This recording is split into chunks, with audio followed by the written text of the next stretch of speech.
اعوذ باللہ من الشیطان الرجیم، بسم اللہ الرحمن الرحیم۔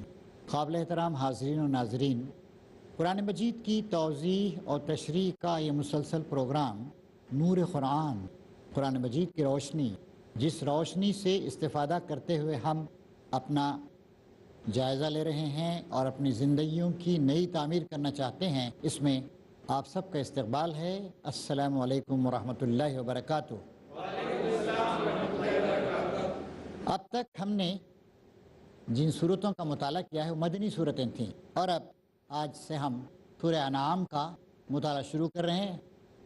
یہ مکی صورت ہے۔ پہلی بار ہے کہ ہم ایک تفصیلی طویل مکی صورت کا مطالعہ کر رہے ہیں۔ سورہ انعام، سورہ انعام میں 165 آیتیں ہیں اور 20 رکوع ہیں۔ مکی صورت کب نازل ہوئی تھی؟ یہ روایات کو دیکھنے سے معلوم ہوتا ہے کہ یہ نبی کریم صلی اللہ علیہ وسلم نے جو 13 سالہ قیام فرمایا مکے میں، اس کے بھی آخری دور میں نازل ہوئی تھی۔ ایک اور بات ہمارے سامنے آنی چاہیے، مکے میں نبی کریم صلی اللہ علیہ وسلم نے جو 13 سال زندگی گزاری، اس کو کن ادوار میں ہم تقسیم کر سکتے ہیں؟ پس منظر اور ٹائم کیا ہے جاننا مفید ہوتا ہے ہمارے لیے۔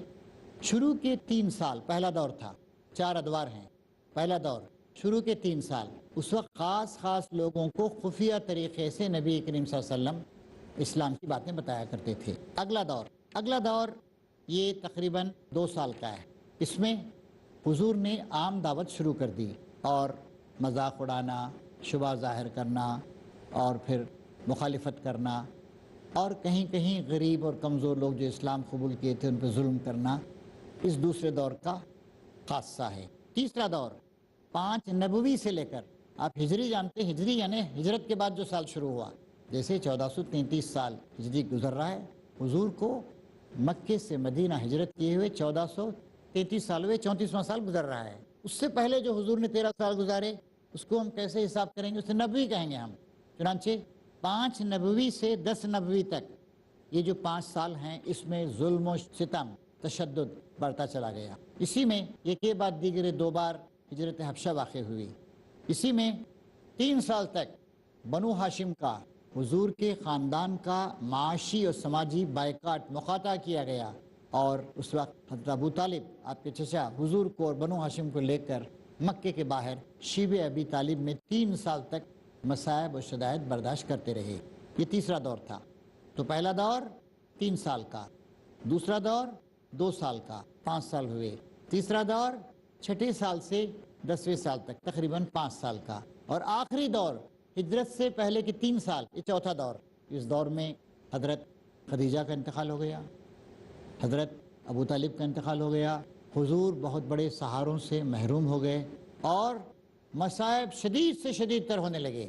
اسی دور میں آپ نے صحابہ کرام کو مدینہ کی طرف ہجرت کرنے کی اجازت بھی دی۔ اسی دور میں آپ طائف تشریف لے گئے۔ طائف میں بھی آپ کے ساتھ بہت ہی تحقیر آمیز سلوک کیا گیا، وہاں بھی کوئی آدمی اسلام کو قبول کرنے کے لیے تیار نہیں تھا۔ اور یہ وہ دور تھا جب باضابطہ سازشیں شروع کر دی گئیں کہ نبی کریم صلی اللہ علیہ وسلم کو عمر بھر کے لیے قید کر دیا جائے، وطن سے نکال کے جلا وطن کر دیا جائے، یا آپ کو قتل کر دیا جائے۔ اس پہ گفتگویں ہونے لگی تھیں۔ تو آخری 3 سال کا دور، یہ جو صورت ہے سورہ الانعام، یہ اسی آخری دور میں نازل ہوئی تھی جب ہجرت بہت قریب آنے لگی تھی۔ اس میں کیا کیا باتیں؟ شرک کا باطل ہونا اور توحید کا صحیح ہونا، اس کو بتایا گیا۔ ایک اور مباحثہ، عقید آخرت کی تبلیغ اور اس خیال کی تردید کہ دنیا کی زندگی سب کچھ ہے۔ بتایا گیا کہ دنیا کیا ہے اور آخرت کیا ہے، اور آخرت پرماننٹ ہے اور دنیا ٹیمپرری ہے۔ تیسری بات، جاہلیت کے جن توہمات اور سپرسٹیشنز میں لوگ مبتلا تھے، ان سب کی تردید کی گئی۔ نمبر 4، ان بڑے بڑے اخلاقی اصولوں، مورل پرنسپلز کی تبلیغ و تشریح کی گئی ہے، جن کی بنیاد پر اسلام کو آئندہ چل کر معاشرے اور سوسائٹی کی تعمیر، ریکنسٹرکشن کرنا تھا۔ پھر نبی کریم صلی اللہ علیہ وسلم اور آپ کی دعوت پر لوگ جو اعتراضات کرتے تھے، ان کے جوابات۔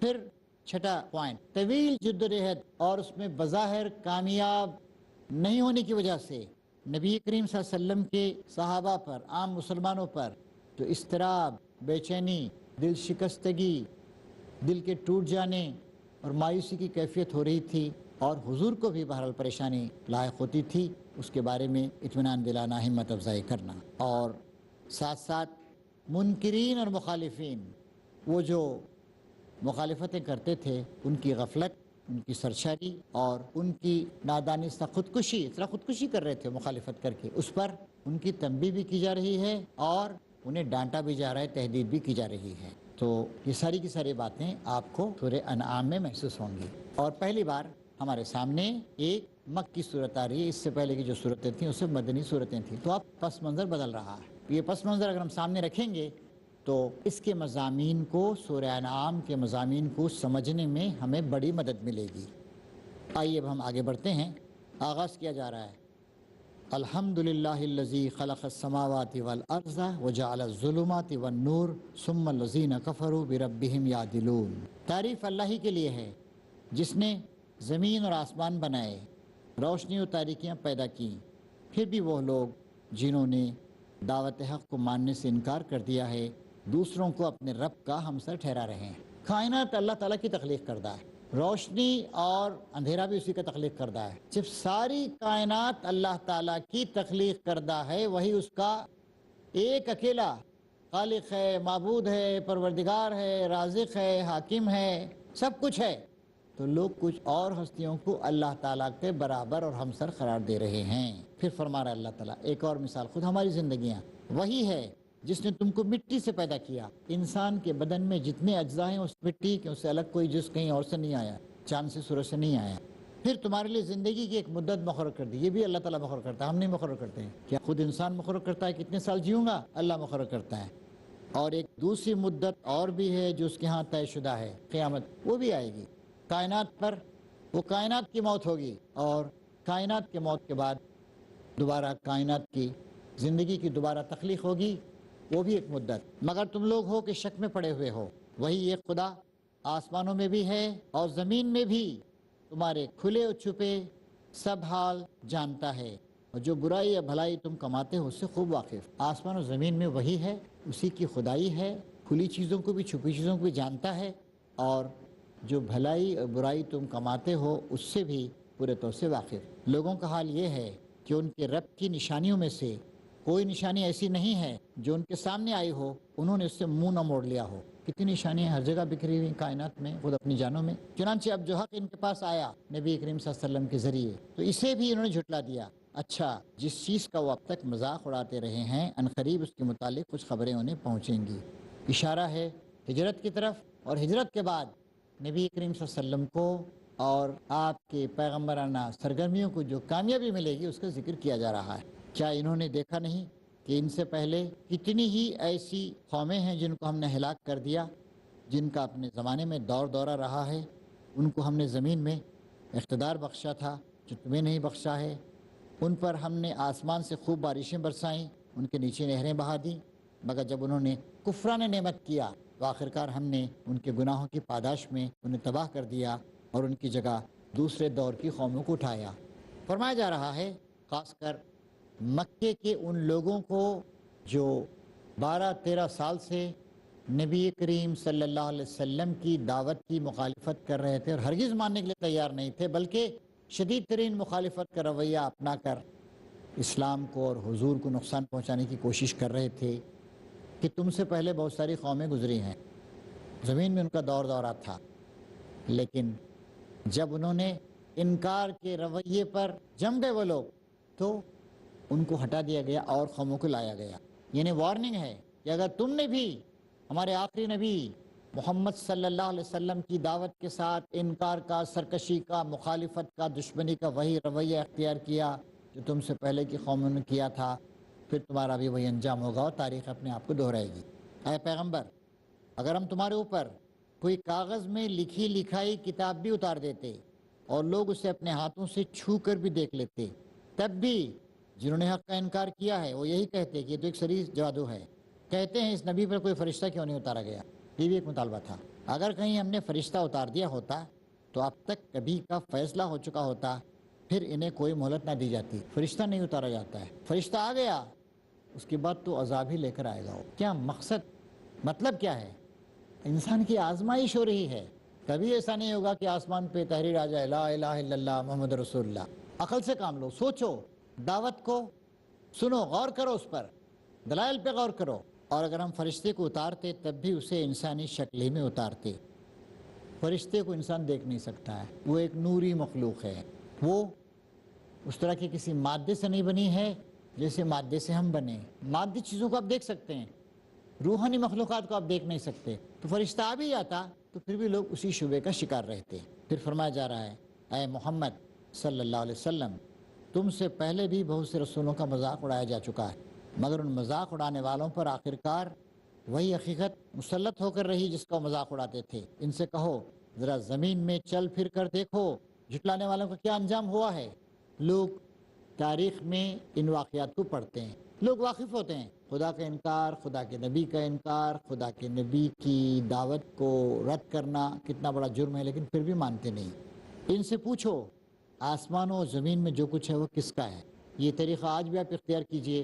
ہر شخص جو شرک کا، کفر کا شکار ہے، ماننے پہ مجبور ہو جائے گا اور کہے کہ ہاں بھائی سب خدا ہی کا ہے، کہو سب کچھ اللہ ہی کا ہے۔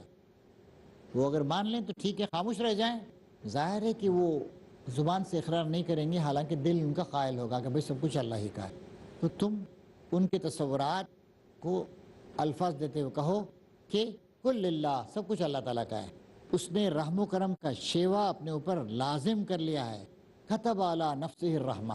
اللہ تعالیٰ تمام قوانین، تمام قواعد سے بالاتر، آپ اپنا کوئی قانون اس پر نافذ نہیں کر سکتے، لیکن اللہ نے ایک قانون بنا کر اپنے آپ پہ اس کو لازم کر لیا ہے۔ رحم و کرم کا شیوا اللہ نے اپنے آپ پہ لازم کر لیا ہے۔ حضرات یہاں پر ایک بریک ہم لیں گے، بریک کے بعد انشاءاللہ سورہ انعام کی ابتدائی آیات پر غور و فکر اور مطالعہ جاری رہے گا۔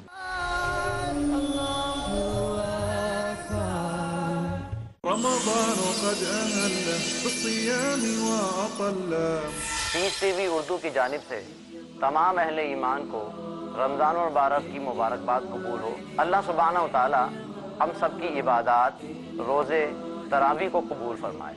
رمضان قد أهل بالصيام وأطل۔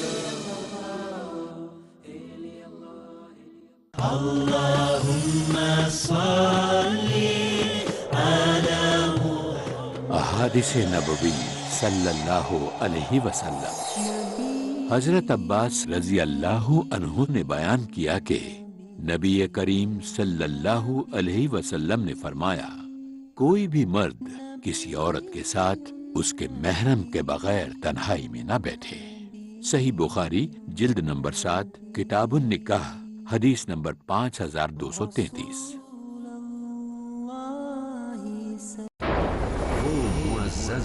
زمانے میں مسلمان ہو کر اور ہم خوار ہوئے تارک قرآن ہو کر،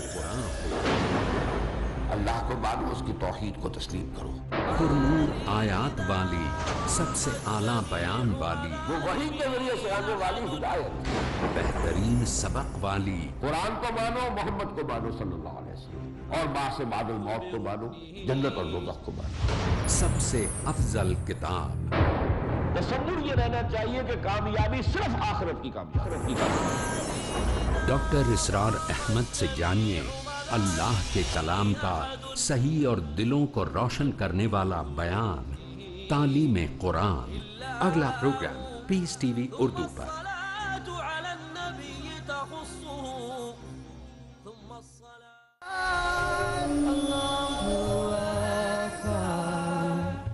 قابل احترام حاضرین و ناظرین، بریک کے بعد آپ کا استقبال اور خیر مقدم ہے۔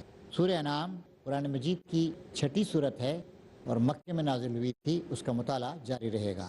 فرمایا جا رہا ہے خاص کر مکے کے ان لوگوں کو جو 12-13 سال سے نبی کریم صلی اللہ علیہ وسلم کی دعوت کی مخالفت کر رہے تھے اور ہرگز ماننے کے لیے تیار نہیں تھے، بلکہ شدید ترین مخالفت کا رویہ اپنا کر اسلام کو اور حضور کو نقصان پہنچانے کی کوشش کر رہے تھے کہ تم سے پہلے بہت ساری قومیں گزری ہیں، زمین میں ان کا دور دورہ تھا، لیکن جب انہوں نے انکار کے رویے پر جم گئے وہ لوگ تو ان کو ہٹا دیا گیا اور قوموں کو لایا گیا۔ یعنی وارننگ ہے کہ اگر تم نے بھی ہمارے آخری نبی محمد صلی اللہ علیہ وسلم کی دعوت کے ساتھ انکار کا، سرکشی کا، مخالفت کا، دشمنی کا وہی رویہ اختیار کیا جو تم سے پہلے کی قوموں نے کیا تھا، پھر تمہارا بھی وہی انجام ہوگا اور تاریخ اپنے آپ کو دہرائے گی۔ اے پیغمبر، اگر ہم تمہارے اوپر کوئی کاغذ میں لکھی لکھائی کتاب بھی اتار دیتے اور لوگ اسے اپنے ہاتھوں سے چھو کر بھی دیکھ لیتے، تب بھی جنہوں نے حق کا انکار کیا ہے وہ یہی کہتے کہ یہ تو ایک سری جادو ہے۔ کہتے ہیں اس نبی پر کوئی فرشتہ کیوں نہیں اتارا گیا؟ یہ بھی ایک مطالبہ تھا۔ اگر کہیں ہم نے فرشتہ اتار دیا ہوتا تو اب تک کبھی کا فیصلہ ہو چکا ہوتا، پھر انہیں کوئی مہلت نہ دی جاتی۔ فرشتہ نہیں اتارا جاتا ہے، فرشتہ آ گیا اس کے بعد تو عذاب ہی لے کر آئے گا۔ کیا مطلب کیا ہے؟ انسان کی آزمائش ہو رہی ہے۔ کبھی ایسا نہیں ہوگا کہ آسمان پہ تحریر آ جائے لا الہ الا اللہ محمد رسول اللہ۔ عقل سے کام لو، سوچو، دعوت کو سنو، غور کرو، اس پر دلائل پہ غور کرو۔ اور اگر ہم فرشتے کو اتارتے تب بھی اسے انسانی شکل ہی میں اتارتے۔ فرشتے کو انسان دیکھ نہیں سکتا ہے، وہ ایک نوری مخلوق ہے، وہ اس طرح کی کسی مادے سے نہیں بنی ہے جیسے مادے سے ہم بنے۔ مادی چیزوں کو آپ دیکھ سکتے ہیں، روحانی مخلوقات کو آپ دیکھ نہیں سکتے۔ تو فرشتہ آ بھی جاتا تو پھر بھی لوگ اسی شبے کا شکار رہتے۔ پھر فرمایا جا رہا ہے اے محمد صلی اللہ علیہ وسلم، تم سے پہلے بھی بہت سے رسولوں کا مذاق اڑایا جا چکا ہے، مگر ان مذاق اڑانے والوں پر آخرکار وہی حقیقت مسلط ہو کر رہی جس کا وہ مذاق اڑاتے تھے۔ ان سے کہو ذرا زمین میں چل پھر کر دیکھو جھٹلانے والوں کا کیا انجام ہوا ہے۔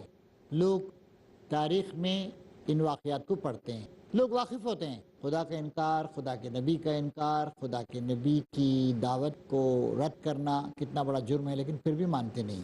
ان سے پوچھو آسمانوں و زمین میں جو کچھ ہے وہ کس کا ہے؟ یہ طریقہ آج بھی آپ اختیار کیجئے۔ ہر شخص جو شرک کا، کفر کا شکار ہے، ماننے پہ مجبور ہو جائے گا اور کہے کہ ہاں بھائی سب خدا ہی کا ہے۔ کہو سب کچھ اللہ ہی کا ہے۔ وہ اگر مان لیں تو ٹھیک ہے، خاموش رہ جائیں۔ ظاہر ہے کہ وہ زبان سے اقرار نہیں کریں گے، حالانکہ دل ان کا قائل ہوگا کہ بھائی سب کچھ اللہ ہی کا ہے۔ تو تم ان کے تصورات کو الفاظ دیتے ہوئے کہو کہ کل للہ، سب کچھ اللہ تعالیٰ کا ہے۔ اس نے رحم و کرم کا شیوا اپنے اوپر لازم کر لیا ہے۔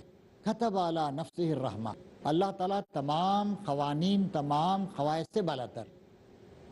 آپ اپنا کوئی قانون اس پر نافذ نہیں کر سکتے، لیکن اللہ نے یہ قانون بنا کر اپنے آپ پہ اس کو لازم کر لیا ہے۔ رحم و کرم کا شیوا اللہ نے اپنے آپ پہ لازم کر لیا، اسی لیے وہ نافرمانیوں اور سرکشیوں پر تمہیں جلدی سے نہیں پکڑتا، مہلت پر مہلت دیے جاتا ہے، سنبھلنے کا موقع دیتا ہے، طرح طرح سے سمجھاتا ہے۔ قیامت کے روز وہ تم سب کو ضرور جمع کرے گا، اور یہ بالکل ایک غیر مشتبہ حقیقت ہے، مگر جن لوگوں نے اپنے آپ کو خود تباہی کے خطرے میں مبتلا کر لیا ہے وہ اسے نہیں مانتے۔ اللہ تعالیٰ کی رحمت کا یہ نتیجہ ہے کہ فوراً برائیوں پہ بھی نہیں پکڑتا، کبیرہ گناہوں پہ بھی نہیں پکڑتا، شرک پر، بغاوت پر، نافرمانی پر اس پہ بھی نہیں پکڑتا۔ رات کے اندھیرے اور دن کے اجالے میں جو کچھ ٹھہرا ہوا ہے سب اللہ کا ہے، اور وہ سب کچھ سنتا اور جانتا ہے۔ کہو اللہ کو چھوڑ کر کیا میں کسی اور کو اپنا سرپرست بنا لوں؟ اس خدا کو چھوڑ کر جو زمین و آسمان کا خالق ہے، جو روزی دیتا ہے، روزی لیتا نہیں ہے۔ جتنے معبودان باطل لوگوں نے گھر رکھے ہیں ان کو پیسے دینے کی ضرورت، ٹیکس دینے کی ضرورت۔ ان میں سے کسی کو رات کو سلا دیا رہتا ہے، ان معبودوں کو صبح کو جگایا جاتا ہے، کچھ نظمیں وغیرہ پڑھی جاتی ہیں جگانے کے لیے۔ ہوتا کیا ہے؟ خدائے واحد کے علاوہ کوئی معبود نہیں ہے۔ جتنے معبود بنا لیے گئے ہیں، چاہے وہ انسان ہوں یا تصورات کو شکل دی گئی ہو، پتھر، مٹی یا لکڑی کے بت بنا کر، یہ سب کے سب ایک طبقہ ہوتا ہے عوام کے اندھ وشواس، توہمات، غلط خیالات کو سیٹسفائی کرنے، اپنا فائدہ اٹھانے کے لیے طرح طرح کے نئے نئے وہ تراش چیزیں لاتے رہتے ہیں۔ اقبال نے کہا تھا بدل کے بھیس زمانے میں پھر سے آتے ہیں، بدل کے بھیس زمانے میں پھر سے آتے ہیں، اگرچہ پیر ہے آدم، جواں ہے لات و منات۔ لات اور منات ایام جاہلیت میں عرب کے لوگوں، خاص کر قریش کی دیویاں تھیں۔ تو انسان تو بوڑھا ہوتا جا رہا ہے، آگے بڑھتا جا رہا ہے، لیکن یہ بت جو لوگ تراشتے رہتے ہیں وہ ابھی بوڑھے نہیں ہوئے، وہ آتے رہتے ہیں، نئے نئے بھیس بدل کے آتے رہتے ہیں۔ کہو اللہ کو چھوڑ کر کیا میں کسی اور کو اپنا سرپرست بنا لوں؟ اس خدا کو چھوڑ کر جو زمین و آسمان کا خالق ہے، جو روزی دیتا ہے، روزی لیتا نہیں ہے۔ سارے معبودوں کو کچھ چیزوں کی ضرورت ہے جو ان کے بندے فراہم کرتے ہیں۔ اللہ تعالیٰ دیتا ہے، ساری کائنات کو دیتا ہے، کروڑوں انسانوں کو دیتا ہے، لاکھوں مخلوقات کو دیتا ہے، آسمان و زمین کو دیتا ہے، ذرے ذرے کو دیتا ہے، ان کی ضروریات پوری کرتا ہے۔ یہ فرق ہے سچے معبود جھوٹے معبودوں میں۔ جھوٹے معبودوں کو روزی کی، رزق کی ضرورت ہوتی ہے اور اللہ تعالیٰ سب کو رزق دیتا ہے۔ کہو مجھے تو یہی حکم دیا گیا ہے کہ سب سے پہلے میں اس کے آگے سر تسلیم خم کروں، اور تاکید کی گئی ہے کہ کوئی شرک کرتا ہے تو کرے، تو بہرحال مشرکوں میں شامل نہ ہو۔ کہو اگر میں اپنے رب کی نافرمانی کروں تو ڈرتا ہوں کہ ایک بڑے خوفناک دن مجھے سزا بھگتنی پڑے گی، چھوٹا ہو یا بڑا ہو، کوئی بھی ہو، جو بھی نافرمانی کرے گا اللہ تعالیٰ سزا دے گا۔ اس دن جو سزا سے بچ گیا اس پر اللہ نے بڑا ہی رحم کیا، اور یہی نمایاں کامیابی دولت کے ڈھیر جمع کر لینا، بڑی بڑی بلڈنگوں کے مالک بن جانا، دنیا میں قیادت، سیادت اور قوموں کی رہنمائی ملنا، یہ نہیں ہے۔ آخرت میں جو آدمی عذاب سے بچ گیا وہ کامیابی۔ وَإِن يَمْسَسْكَ اللَّهُ بِضُرٍّ فَلَا كَاشِفَ لَهُ إِلَّا هُوَ وَإِن يَمْسَسْكَ بِخَيْرٍ فَهُوَ عَلَى كُلِّ شَيْءٍ قَدِيرٌ۔ اگر اللہ تمہیں کسی قسم کا نقصان پہنچائے تو اس کے سوا کوئی نہیں جو تمہیں اس نقصان سے بچا سکے، اور اگر وہ تمہیں کسی بھلائی سے بہرہ مند کرے تو ہر چیز پر قادر ہے۔ وہ اپنے بندوں پر کامل اختیارات رکھتا ہے اور دانا اور باخبر۔ بنیادی بات بتا دی گئی کہ اللہ تعالیٰ کسی کے بارے میں نقصان کا فیصلہ کرے، ساری کائنات مل کر بھی اس کو نقصان سے بچا نہیں سکتی۔ اللہ کسی کے بارے میں فائدے کا، نفع دینے کا فیصلہ کرے تب کوئی روک نہیں سکتا ہے۔ شرک کی تردید کے لیے کتنی بنیادی بات، فائدہ و نقصان پورے طور سے بالکل یہ اللہ تعالیٰ کے ہاتھ میں۔ آدمی پھر دوسروں کے آگے کیوں جھکتا ہے، دوسروں کو کیوں وسیلہ قرار دیتا ہے، دوسروں کا کیوں سہارا ڈھونڈتا ہے، دوسروں کے بارے میں کیوں یہ سمجھتا ہے کہ وہ اتنے طاقتور ہیں، اتنے دخیل ہیں کہ اللہ سے بھی کام کرا ہی لیں گے۔ براہیمی نظر پیدا مگر مشکل سے ہوتی ہے، ہوس چھپ چھپ کے سینے میں بنا لیتی ہے تصویریں۔ یہ بڑی ٹریجڈی ہے۔ اللہ تعالیٰ امت مسلمہ کو اس فتنے سے، اس خرابی سے بچائے۔ ان سے پوچھو کس کی گواہی سب سے بڑھ کر ہے، کہو میرے اور تمہارے درمیان اللہ گواہ ہے، اور یہ قرآن میری طرف بذریعے وہی بھیجا گیا ہے تاکہ تمہیں اور جس جس کو یہ پہنچے سب کو متنبع کر دوں۔ قرآن شریف صرف اس دور کے لوگوں کے لیے نہیں تھا، ساری دنیا کے لیے۔ کیا واقعی تم لوگ یہ شہادت دے سکتے ہو کہ اللہ کے ساتھ دوسرے خدا بھی ہیں؟ کہو میں تو اس کی شہادت ہرگز نہیں دیتا۔ کہو خدا تو وہی ایک ہے اور میں اس شرک سے قطعی بیزار ہوں جس میں تم لوگ مبتلا ہو۔ جن لوگوں کو ہم نے کتاب دی ہے وہ اس بات کو اس طرح غیر مشتبہ طور پر پہچانتے ہیں جیسے ان کو اپنے بیٹوں کے پہچاننے میں کوئی اشتباہ نہیں پیش آتا۔ آدمی اپنے بیٹے کو اچھی طرح جانتا ہے، ہزاروں بچے ہوں، باپ اپنے بیٹے کو پہچان لے۔ یہ کتاب پہچاننے والے پہچان رہے ہیں، جان رہے ہیں، لیکن انکار، ہٹ درمی، سرکشی، بھلائیوں کی طرف دوڑنے کے جذبہ مفقود، برائیوں پر جمع رہنے کا جذبہ، باپ دادا کی اندھی تقلید، سوچنے سمجھنے کے لیے تیار نہیں۔ آج بھی دیکھیے وما کان اکثرہم مومنین، دنیا کے اکثر لوگ مومن نہیں ہیں، انکار کر رہے ہیں۔ تو محترم حاضرین، اس طریقے سے یہاں ان آیات میں بتایا جا رہا ہے کہ جس طریقے سے ایک باپ کو اپنے بچوں کو پہچاننے میں اشتباہ نہیں ہوتا، اسی طریقے سے ان لوگوں کو اچھی طرح معلوم ہے کہ کتاب اللہ تعالیٰ کی طرف سے ہے۔ فرمایا جا رہا ہے مگر جنہوں نے اپنے آپ کو خسارے میں، نقصان میں ڈال لیا ہے، وہ اسے نہیں مانتے، اور اس شخص سے بڑھ کر ظالم کون ہوگا جو اللہ پر جھوٹا بہتان لگائے یا اللہ کی نشانیوں کو جھٹلائے۔ یقیناً ایسے ظالم کبھی فلاح نہیں پا سکتے۔ تو یہ صاف صاف باتیں ہیں جو نبی کریم صلی اللہ علیہ وسلم کے ذریعے سے آپ کے مخاطبین کو، جو 12-13 سال سے آپ کی باتیں سن رہے تھے لیکن مخالفت پر جمے ہوئے تھے، بتائی جا رہی ہیں۔ اب ہمارے اس ایپیسوڈ کے ختم ہونے کا وقت آ رہا ہے۔ اب ہمیں اجازت دیجیے۔ اللہ تعالیٰ سے دعا ہے کہ اللہ تعالیٰ ہماری رہنمائی فرمائے، اور ہمیں جو لوگ آج بھی شرک پر، انکار پر جمے ہوئے ہیں، ان کے سامنے ان آیات کی مدد سے اللہ تعالیٰ کے دین کی تعلیم کو پیش کرنے کی توفیق عطا فرمائے۔ وآخر دعوانا ان الحمد للہ رب العالمین۔ اللہ اکبر، اللہ